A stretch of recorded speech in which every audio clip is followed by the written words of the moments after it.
Have you ever wondered why the market suddenly comes crashing down or goes spiking up? Well, if you did, today is your lucky day because that's exactly what I'm going to be talking about in this video. Finally! So yeah, guys, in this video, I'll basically break down the four main factors that cause the market price of an asset to basically go in whatever direction. And another thing is that you as a forex trader understanding these forming forces won't just help you by adding more information into your theory, but then it also help you become a better trader because you understand the reason why price does what it does. This is exactly what I've been waiting for. So yeah, that's that. But what exactly are these four market forces? So the four market forces that cause price to move in whatever direction it moves are, we have the first one, we have fundamentals. The second one, we have news. The third one, we have market sentiment. And finally, the last one, we have technicals. So basically, all these forces work collectively together to determine the price of an actual asset.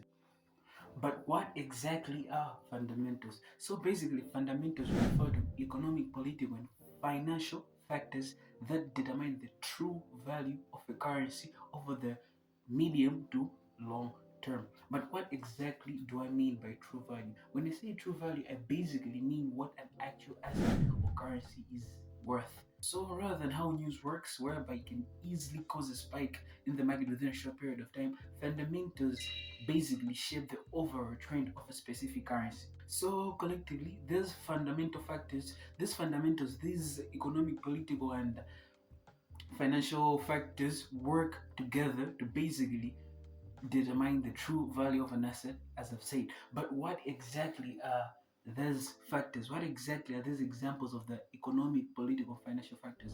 So the examples of these factors include what we call interest rates, inflation. We have the domestic product. We have the employment data, and we also have the trade balance. So yeah, just to make it a bit simpler for you guys, I'll basically define or basically explain those economic factors in short. So yeah, to begin, I'll start with interest rates. What exactly are interest rates? So basically, interest rates refers to the cost of borrowing and the return on savings set by the central bank of a certain country. So for instance, in Malawi, it can be done by the Reserve Bank of Malawi. So what exactly happens with interest rates? So let's say a certain currency has higher interest rates. What happens when that specific currency experiences those higher interest rates? Investors tend to flock to that specific currency because that specific currency tends to yield higher returns. And the opposite is also true when it comes to interest rates. When a certain currency experiences lower interest rates, it tends to be less attractive to investors in the sense that they get lesser returns. So yeah, when a country experiences higher interest rates, it causes investors to flock to that specific currency at the same time causing its demand to go higher and making the currency even stronger. Another factor is inflation. Inflation is basically the rate at which the cost of goods and prices tend to rise over a certain period of time. So this basically measures how much a currency's purchasing power is basically decreasing. So why does this matter in forex? Why does inflation actually matter in forex trading? The thing about inflation is that high inflation erodes the purchasing power of a certain currency, therefore weakening that specific currency. Wait, what? In order for the central banks to do this, they basically increase or decrease interest rates to deal with either high inflation or low inflation. For example, let's say a certain country is experiencing high inflation. What basically the central banks decide to do, they basically increase the interest rates to make their currency even stronger by making it attractive to investors, which increases its demand. And another factor is the gross domestic product, also known as the GDP. This basically measures the total value of all goods and services produced in a country over a specific period of time. So to put it simply, strong GDP growth basically means that an economy is healthy, and if an economy is healthy, this basically attracts investors towards that economy, and therefore the demand of that specific currency tends to increase. At the same time, if let's say certain currency is experiencing a weak GDP, this basically means that the economy is weak, and this pulls out investors, making the currency even weaker. And another thing you need to know that a consistent GDP growth creates long-term confidence in a specific currency. So to put it in simpler terms, basically what the GDP does is that it basically gives you the big picture of how strong or weak an economy is, and therefore this influences whether investors want to hold that currency or not. And another important factor when it comes to these fundamentals is what we call employment data. Basically, what employment data does, it basically shows how many people in a country are working versus the amount of people that are not working or unemployed. This is a direct measure of the economic strength because more jobs in a country basically show that more income, spending, and more growth is actually absent in that specific economy. And some examples of some key employment reports in forex trading might include what we all know, the what most traders tend to trade is the NFP. It basically measures how many new jobs were added, excluding farming, within a certain period of time. So, in short, what employment does is that higher employment basically means a strong, growing economy, and therefore that strengthens the currency. And if let's say if the economy faces higher unemployment, it means that economy is weak, and the currency is likely to also weaken. And finally, another factor is the trade balance. But what exactly is this trade balance? Trade balance is basically the difference between a country's exports and imports of goods and services over a period of time. So they're basically, when it comes to trade balance, it is basically grouped into two. We have trade surplus and we have trade deficit. Trade surplus basically means that the amount of exports are greater than the amount of imports, and this is known as a positive balance. On the other side, a trade deficit basically means that the amount of imports is greater than the amount of exports, and this is considered as a negative balance. But why exactly does this trade balance matter? So what trade balance does, trade balance basically reflects the demand for a country's currency. For instance, if more foreigners want to buy your export, it means that they must first buy your currency, and by doing so, this basically increases the demand of your currency, making your currency to be even stronger. On the other side, if a country imports more than it exports, it basically needs more foreign currency, and this increases the supply of that specific local currency, at the same time weakening it. So I guess the second main force that influences price movement is what we call news. But what exactly is news? What if you've been in the trading industry for a minute, you've been messing around with forex trading and all that, you might have heard some people talking about news this, news that, news. But what exactly is news? So basically, news refers to scheduled or unexpected reports and announcements that can influence the supply and demand of a specific currency within a short period of time. So when it comes to this news, there are basically four main types of news. The first one is what we call economic reports. A good example of an economic report is what most people trade, NFP, and another one is what we call CPI. We have GDP and trade balance.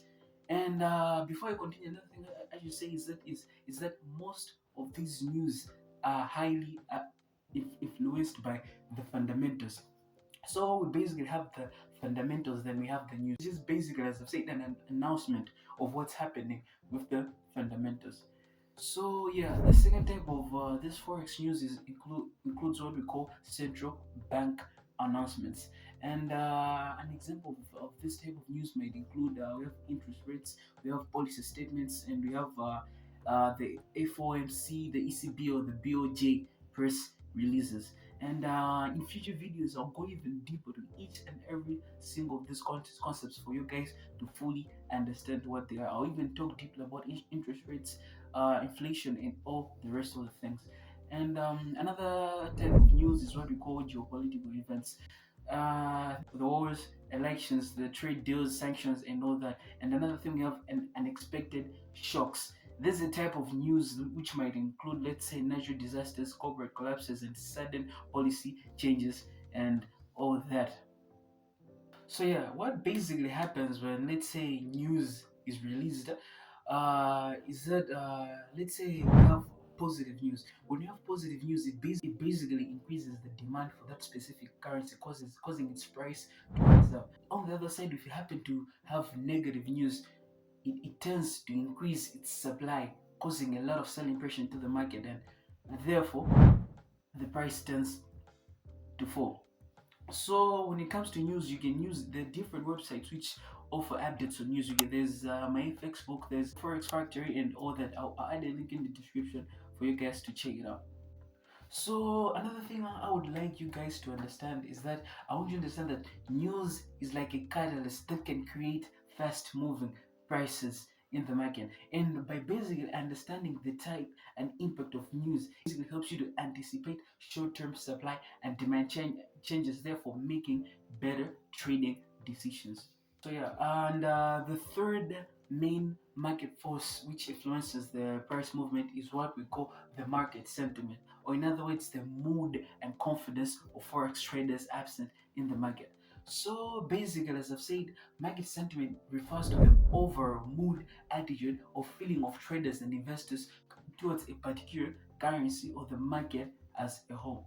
So it basically reflects whether, let's say, investors are optimistic, which is in other terms bullish, or pessimistic, in other terms bearish about future price movement.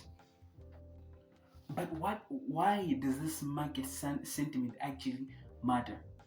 So basically, even though fundamentals or news can suggest that, let's say, a currency should move in this specific direction, the sentiment can amplify, slow, or even reverse that specific move. When it comes to the market sentiment, there are two types of sentiments. The first one is the risk-on sentiment, and the second is the risk off sentiment. So on risk on sentiment, this is basically the type of situation whereby traders are more confident. They tend to buy high yielding currencies and riskier currencies. For instance, we have the Australian dollar, the New Zealand dollar, and the GBP. And on risk of sentiments, it's a type of situation whereby traders tend to be cautious. They tend to move into safe haven assets. For instance, the JPY, the USD, and the Swiss franc. And in later videos, I explain exactly what these safe havens are and dive deeper into that. So to put it in simpler terms, if the market is experiencing a positive or bullish sentiment, it basically means that there's higher demand than supply. Therefore, the price tends to even increase.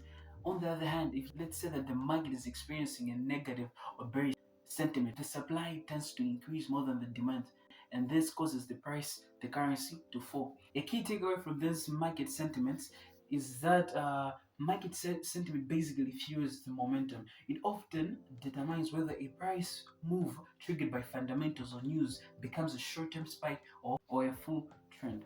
The fourth main force that influences price movements in the forex market is what we call technicals, or in other words, I call it the map of supply and demand, the visual map of supply and demand. So basically, technicals refers to the study of price movements, charts, patterns, and indicators to understand where supply and demand exists in the market.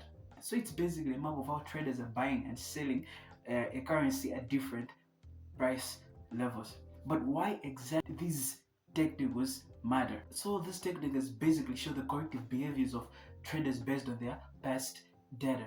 Even if fundamentals of news suggest a certain direction for price, technicals reveal exactly where traders are likely to step in and out of the market, creating supply and resistance, even supply and demand zones.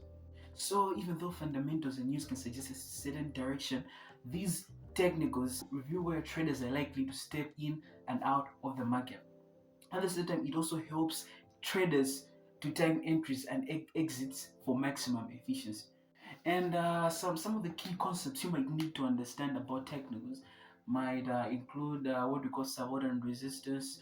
We have trends, which might include uptrends, downtrends, and we have sideways. We have the sideways movement.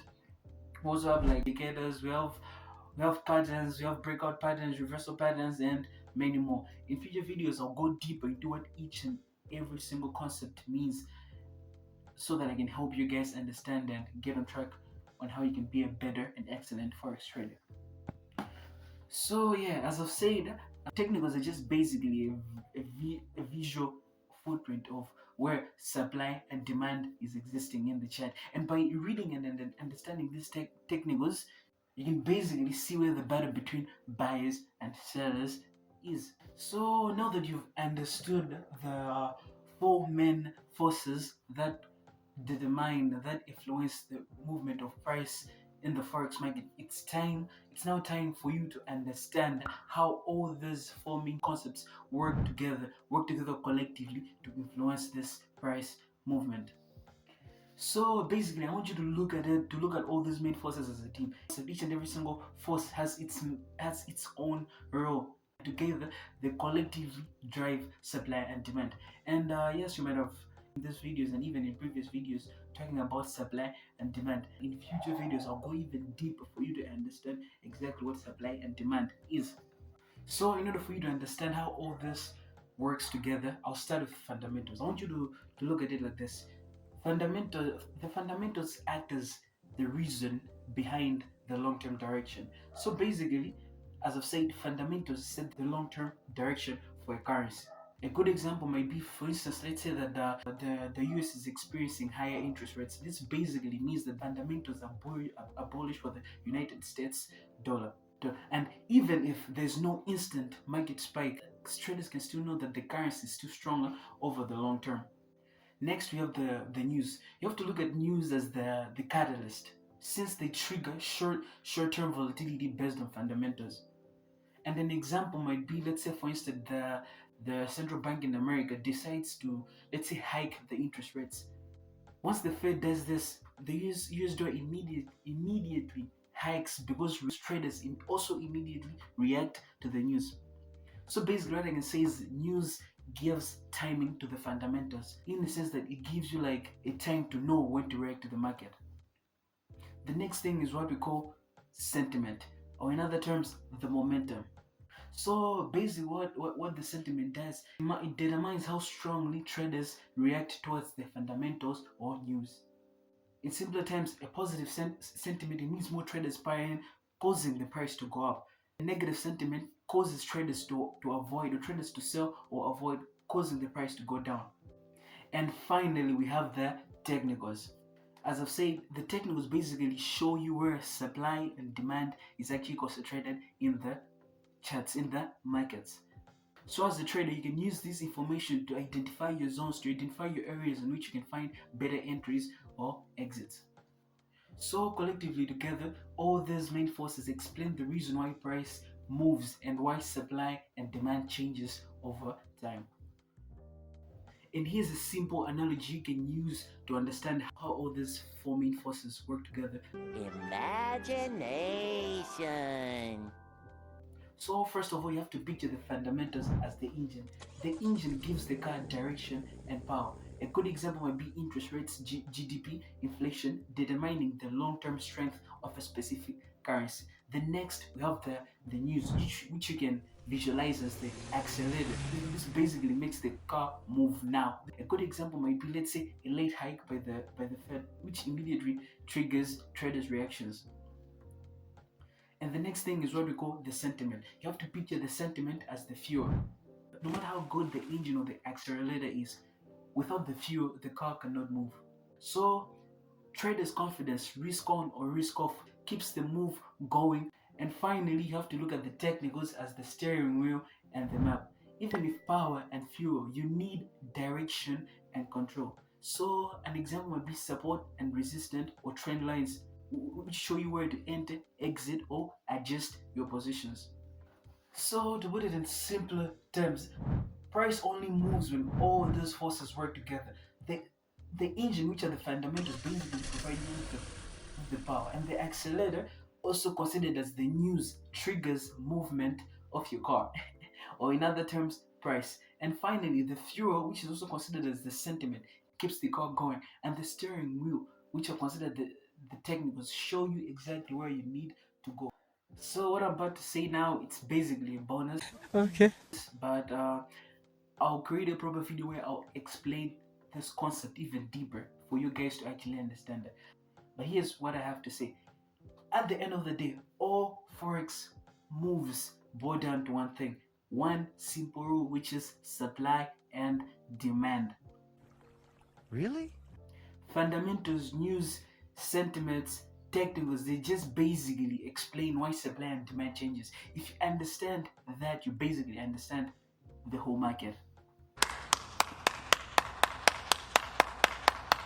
In the future, I'll create a proper video which helps you understand the concept of supply and demand. And one thing I have to say is that as much as I'm creating this video for you guys to understand all these concepts, I'd say that you also need to do some research on your own to also understand other concepts even more deeply. So for today, that's exactly what I planned for you guys. If you wanna connect with the boy, stay in touch. You can check out my Instagram page. You can check out my TikTok page, or you can check out my Twitter page. So yeah, guys, don't forget to click the like button, the subscribe button, and don't forget to share this video.